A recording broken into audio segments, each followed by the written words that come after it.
Breaking news. Breaking news. Breaking news. Guinée équatoriale. 5e session extraordinaire de la CEAC. Merci de rester sur CNN.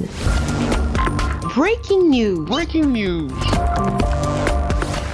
Les chefs d'État et de gouvernement de la Communauté économique des États de l'Afrique centrale se sont réunis ce vendredi 15 décembre 2023 à Diblo en Guinée équatoriale, l'occasion de la 5e session extraordinaire destinée à statuer sur la situation politique et sécuritaire qui prévaut au Gabon. Les dirigeants de la sous-région ont pris acte du chronogramme proposé par le pouvoir de transition du Gabon, tout en exhortant celui-ci à veiller au retour de l'ordre constitutionnel.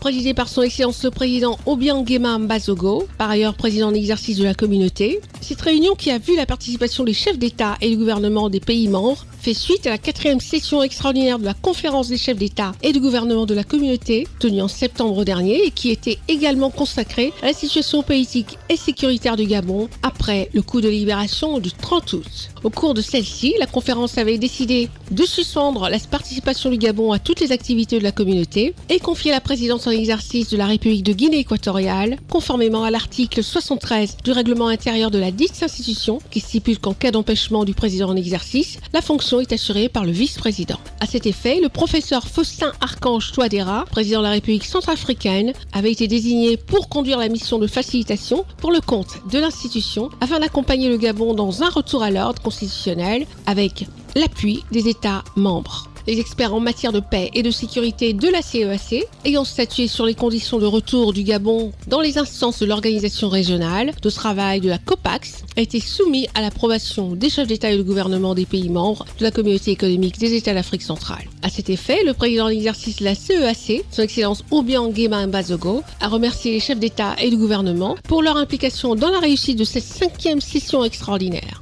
Nos actions doivent viser à promouvoir un avenir commun dans un climat de paix, de sécurité et de stabilité garanti par le développement durable, la bonne gouvernance, l'amélioration croissante des conditions de vie des populations, la liberté et la justice. Il a par la suite invité ses homologues à suivre le rapport de son Excellence Faustin Archange Touadéra, président de la République centrafricaine, afin que les décisions qui en découleront soient prises en toute responsabilité. La crédibilité de la CEAC en dépend, a conclu son Excellence Obiang Nguema Mbazogo avant le huis clos. À l'issue de ce huis clos, les chefs d'État et de gouvernement ont pris acte du chronogramme de la transition au Gabon, ainsi que le rapport d'étape sur la transition politique présenté successivement par le président de la transition, président de la République, chef de l'État, le général Brice Clotaire Oligui Nguema et son Excellence Faustin Archange Touadéra, président de la République centrafricaine.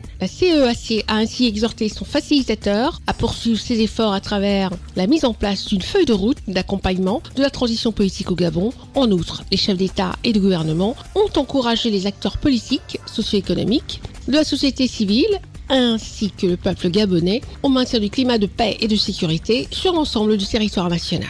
La CEAC a exhorté les autorités de la transition à maintenir l'esprit d'inclusivité pendant la durée de la transition, d'œuvrer au respect du calendrier de la transition pour un retour à l'ordre constitutionnel en vue de la pleine participation du Gabon dans la communauté. Les chefs d'État et de gouvernement de la Communauté économique des États de l'Afrique centrale, présents à Diblo, en Guinée équatoriale, dans le cadre du Conseil de paix et de sécurité de l'Afrique centrale, consacré à la situation politique et sécuritaire au Gabon, ont persuadé les autorités de la transition gabonaise à apporter aux facilitateurs de la CEAC les appuis nécessaires pour la suite de la mission en lui laissant un libre accès à toutes les parties prenantes au processus de transition. Relativement au référendum constitutionnel au Tchad et aux élections générales en RDC prévues respectivement les 17 et 20 décembre 2023, la CEAC exhorte les acteurs politiques et toutes les forces vives de ces deux États à œuvrer au bon déroulement de ces processus. Merci d'être sur CNN, la télévision autrement. Les programmes se poursuivent. Retrouvez toute l'actualité afro-mondiale en ligne et en multidiffusion sur CNN, C-Web Info et plateformes digitales, Facebook, YouTube, Instagram et en simultané sur Radio Voltage 2.